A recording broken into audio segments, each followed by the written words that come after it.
Então, eu tô nessa aí desde 2019, né? Tanto não tento encarar como uma palestra, mas como uma conversinha mesmo. Então, vou contando para vocês a minha. Ai, peraí, à frente. A minha trajetória aqui no desenvolvimento front-end e também dentro do transtorno do espectro autista. Eu vou fazer uma autodescrição minha. Sou uma mulher negra, uso óculos, tô com o cabelo tingido de castanho, tô com uma camisa polo listrada, um casaco açafrão, calça jeans e camiseta. Então, como não tinha muita coisa aqui para colocar, minha primeira palestra, eu sou desenvolvedora front-end na ZUP desde 2020. Eu fiz a minha transição de carreira em 2019 e eu sou formada em letras pela USP, ou seja, eu fiz transição de carreira. Deixa eu ver.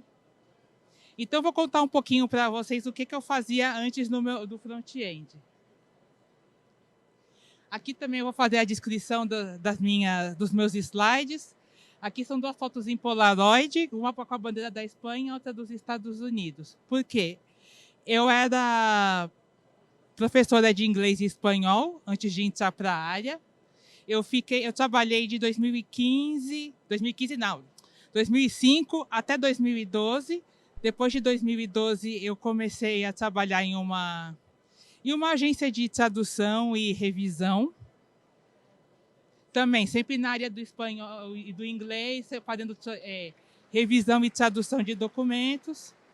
Só que eu saí dessa empresa em 2017, eu não sabia muito o que fazer, eu estava lutando aí contra a depressão também. O que eu sabia que eu não queria voltar a trabalhar como professora. Então, eu comecei a estudar, a verificar algumas formas de transição de carreira, e eu comecei a estudar por conta própria HTML e CSS. Isso foi até 2018, e até a primeira parada aqui, né, do meu barquinho foi a Laboratória. Como eu conheci esse projeto? Eu estava no Facebook, aí eu estava lá xeretando o Facebook, aí tinha uma publicação de um processo seletivo da Laboratória. Eu nem sabia na época o que era, eu fui pesquisar primeiro antes de poder fazer a minha inscrição.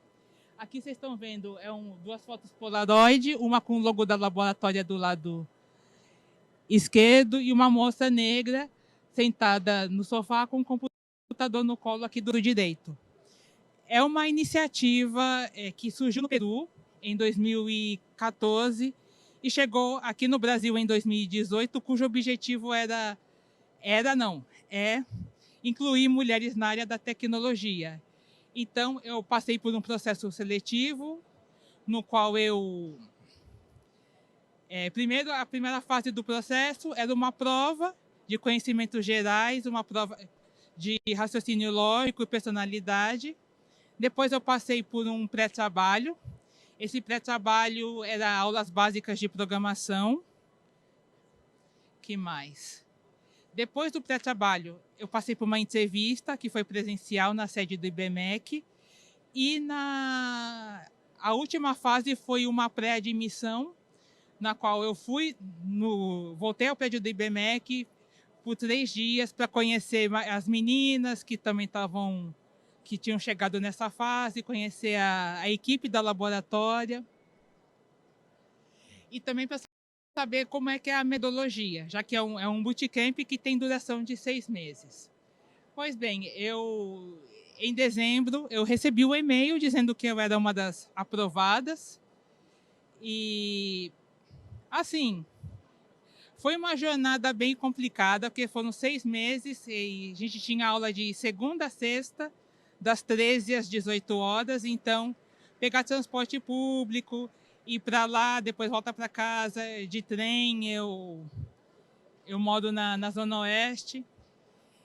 E, ao mesmo tempo que foi um período muito difícil para mim, porque eu estava muito ansiosa, que eu queria voltar a trabalhar de qualquer jeito, eu estava ali com a síndrome do impostor ali no nível mais alto, achando que eu tinha roubado o lugar de outra menina, alguma coisa assim. E com uma certa dificuldade também para assimilar os conteúdos do bootcamp. Foi uma jornada bem dura, foi uma experiência dura para mim, porque eu estava nesse processo de transição, mas ao mesmo tempo foi uma experiência legal, porque eu conheci muita gente maravilhosa com quem eu tenho contato até hoje. E passados-se os 6 meses, e no final desse tempo as meninas recebem uma recomendação de emprego e participam de um evento chamado Talent Fest. É um evento que várias empresas participam. E eu não recebi a recomendação de emprego, no final das contas. Eu ainda não estava preparada para poder trabalhar como desenvolvedora front-end. Mas tudo bem, eu fiquei desapontada sim, mas não tinha outra solução a não ser continuar estudando, né? Então, o que é que eu fiz? Eu continuei em contato com o pessoal da laboratória, principalmente com a Samantha, que é uma psicóloga maravilhosa, que sempre deu um suporte para as meninas. E ela me encaminhou para uma outra psicóloga que ia fazer uma simulação de entrevista de emprego, né, com todas as alunas que se formaram. Eu cheguei lá no dia, na hora marcada, também tudo sempre lá no IBMEC, que era tudo presencial ainda. Depois a Samantha contou para mim que o parecer da psicóloga, ela disse que desconfiava de alguma coisa, né? Ela desconfiava de alguma coisa que eu pudesse ter e me sugeriu que eu passasse por um exame neurológico. Só que eu não tinha condição de arcar com o exame neurológico, porque a gente sabe que esse tipo de exame é muito caro. Então tá, eu continuei estudando, eu estava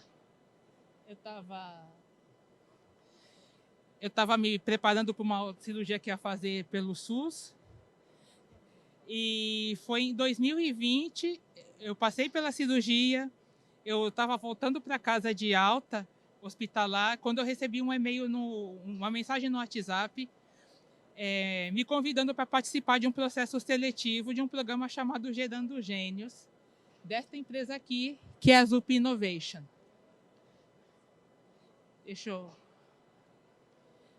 Aqui tá. A Zup é uma consultoria high-tech, eu acho que vocês já ouviram falar, que foi criada em Uberlândia, em Minas Gerais, em 2011.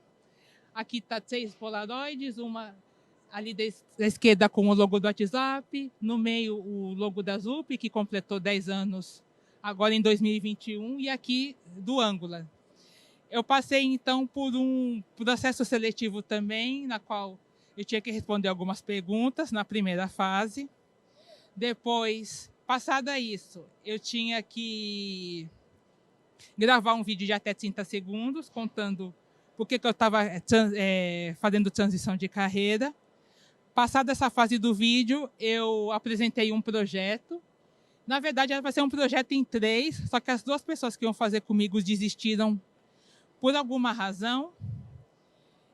E eu acabei fazendo o projeto sozinha, mas foi bem legal. Deu trabalho, mas foi legal. Foi um projeto em React, que era de compartilhamento de vídeos. E eu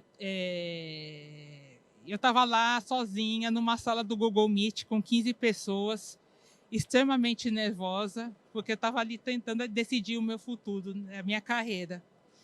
Eu fui uma das 10 pessoas aprovadas por esse programa, Gerando Gênios. E eu passei 6 meses nesse programa, me ambientando na empresa, também trabalhando com um dos produtos da empresa, que é o Beagle. Na verdade, acho que está sendo descontinuado, eu até preciso me informar direito. E passados esses 6 meses, eu entrei para o projeto de Itaú, que para quem não sabe, ou para quem até sabe, o Itaú comprou a Zup em 2019, então agora o Zup pertence ao grupo Itaú. E eu estou no projeto de disparadores do WhatsApp, que é de sistema de recebimento de mensagens, envio de mensagens, sobre oferecer produtos, serviços, para avisos de compra indevida, de pagamento indevido. Então, eu sou desenvolvedora front-end lá, nesse projeto, e eu trabalho com o Angular, que é o framework que foi homologado pelo banco. Aí, sobre a questão da... Peraí. Opa, passou muito, peraí. Então, sobre a questão, eu tinha falado que eu tinha passado por uma psicóloga, e a psicóloga havia desconfiado de alguma coisa e sugerido para fazer um exame.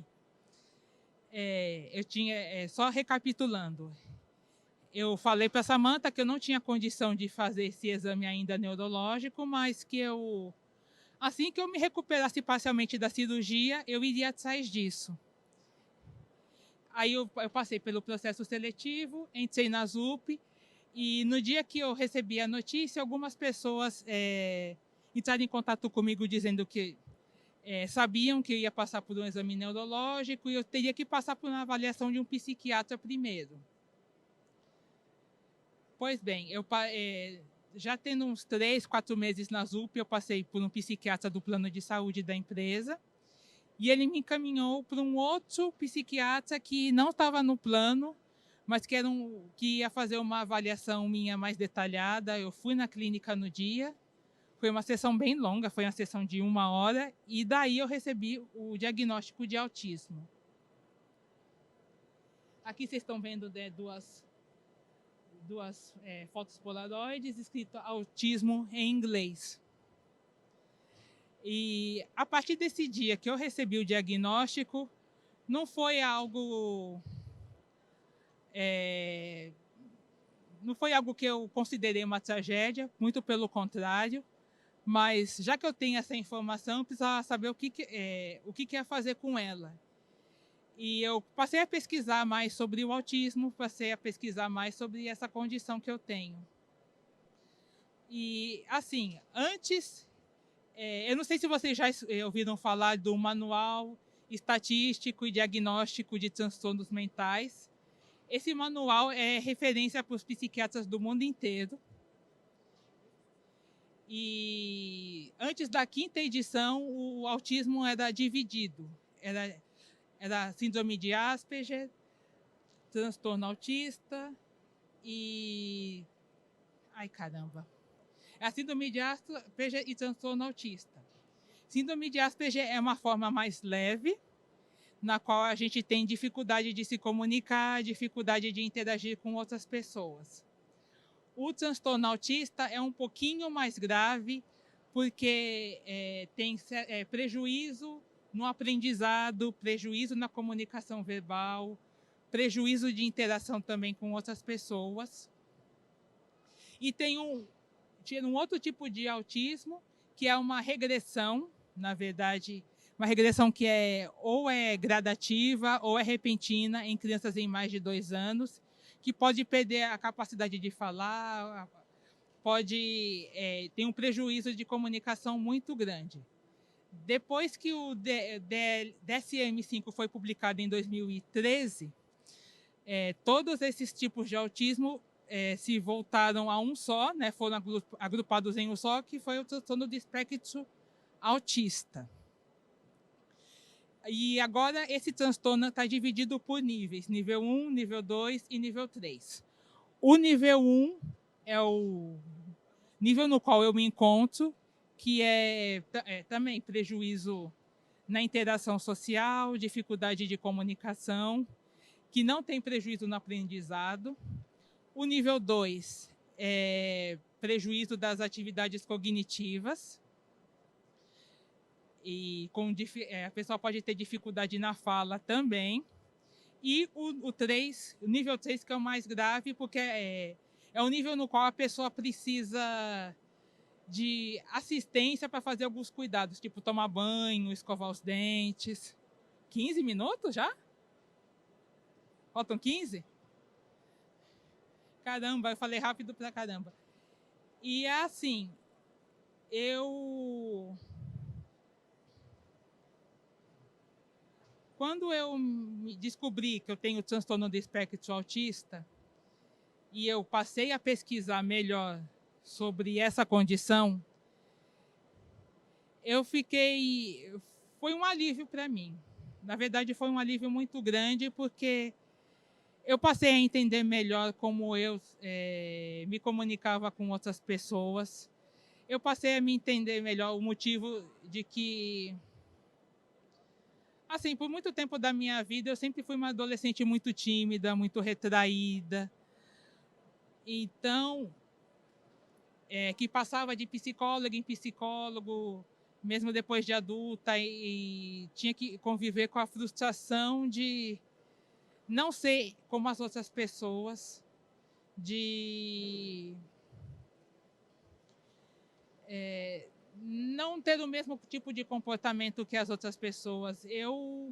Era algo que me deixava extremamente chateada, principalmente na adolescência, é uma fase que todo mundo sai, tem amigos e vai sair para se divertir, fazer um monte de coisa, e eu, na minha época, não tinha vontade de fazer essas coisas típicas que uma adolescente fazia. Então, foi um período bem complicado. E assim, eu queria fazer uma pergunta que eu deveria ter feito antes. Alguém aqui já passou por alguma transição de carreira também? Sim? E alguém aqui também já foi diagnosticado com algum transtorno depois de adulto? Com alguma neurodivergência? Sim? Pois é.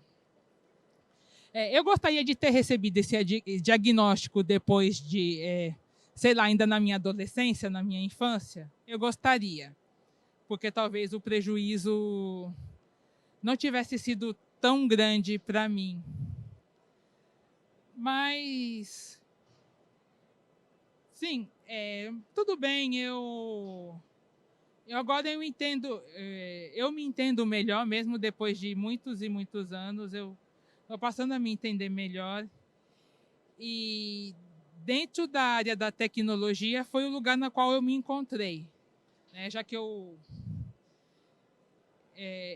sentia muita frustração por fazer alguma coisa que eu não queria fazer, na qual eu não estava preparada, que mesmo com a pressão da família, eu fiz por um determinado tempo, mas eu me sentia muito mal comigo mesma, achando que minhas aulas eram muito ruins, que a tradução que eu fazia era muito ruim. E dentro da área da tecnologia eu me encontrei. Eu ainda tenho algum,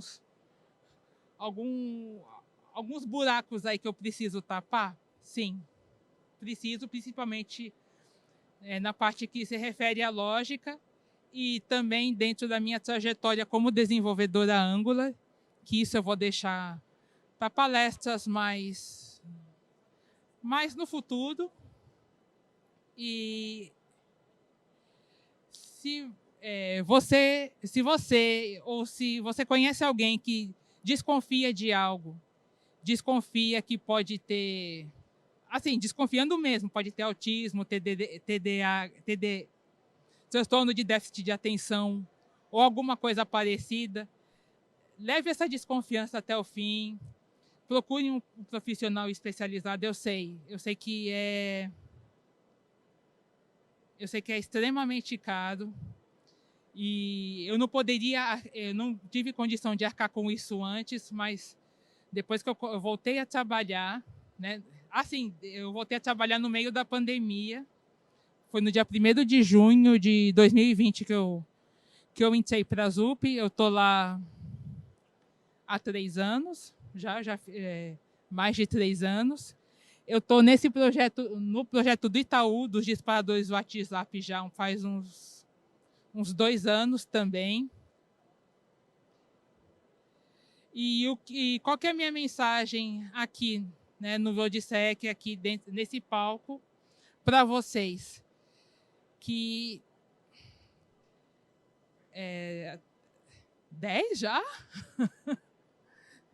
Caramba, que a tecnologia é acessível para todo mundo, que a tecnologia é algo que está mudando muito a minha vida, tem mudado muito a minha vida e a vida de várias pessoas que eu conheci também.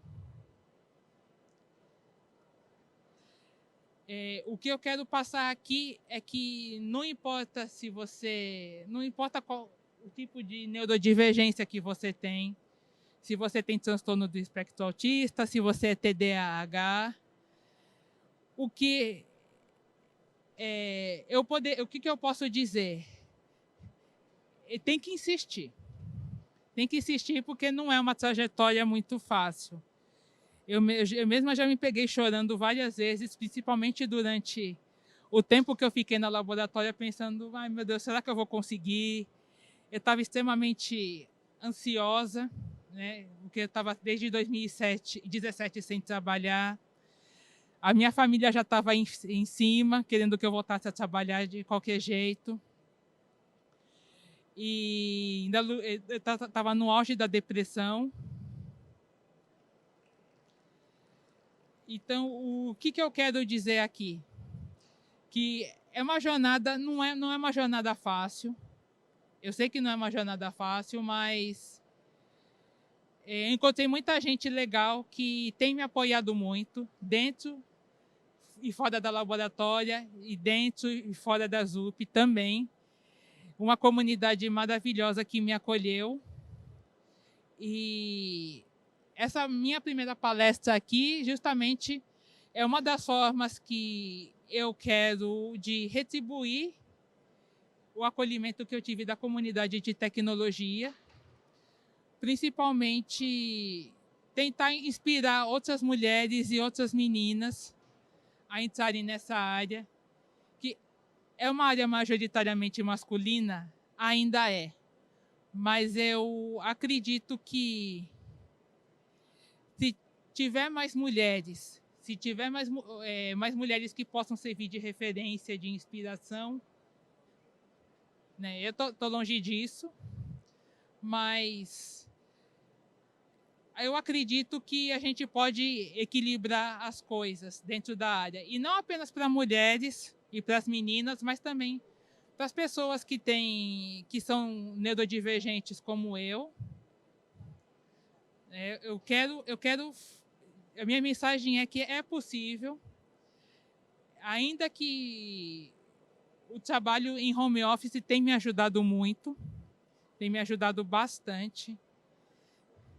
Eu sei que nem todas as empresas agora querem mais trabalho home office, querem trabalho pelo menos meio presencial, meio home office, mas eu acredito que existe espaço para todo mundo dentro dessa área, seja como front-end, como back-end, seja em cibersegurança, seja em data science. O que eu posso falar é sempre ver o que você quer fazer, experimenta o que você quer fazer e aí você segue. Né? Experimenta várias coisas dentro da mesma área e aí você decide o que você quer fazer. Se você quiser também, também já está na área e quer passar para o back-end também, não tem problema. O caso é, a gente vai ter que estudar muito, então... E é algo que eu tenho feito também todos os dias. Quase todos os dias não, eu sempre paro um momento para descansar, que é estudar, que é me aperfeiçoar como front-end, como desenvolvedora Angular. E claro, passar esse conhecimento mais para frente, para mais meninas, para mais mulheres, para mais pessoas que também são neurodivergentes como eu. E aqui nesse último slide eu deixei um código QR para vocês, se quiserem fotografar. Eu fiz uma página de LinkedIn onde está o meu LinkedIn, o meu repositório do GitHub também. E eu deixei também alguns textos que eu pesquisei para poder fazer essa apresentação sobre o transtorno do espectro autista, sobre autismo feminino, que é uma coisa que não é muito ainda divulgada, sobre o DSM também. Eu coloquei alguns textos alguns estão em inglês, mas a maioria está em português. E eu quero agradecer de coração a Flipside, que me deu essa oportunidade de estar aqui. E de agradecer a vocês também, que estão aqui no palco Front-End e souberam um pouquinho da minha história, que eu tentei resumir ali 4 anos de trajetória em 25 minutos. Então, o meu muitíssimo obrigada de coração mesmo. Aqui. Só tenho que agradecer a vocês. Eu não quero atazanar vocês, mas depois, se vocês puderem escanear esse código e dar algum feedback para mim, para saber o que eu posso melhorar como palestrante, o que vocês acharam da palestra, eu também agradeço de coração, né? Mais uma vez, meu muito obrigada.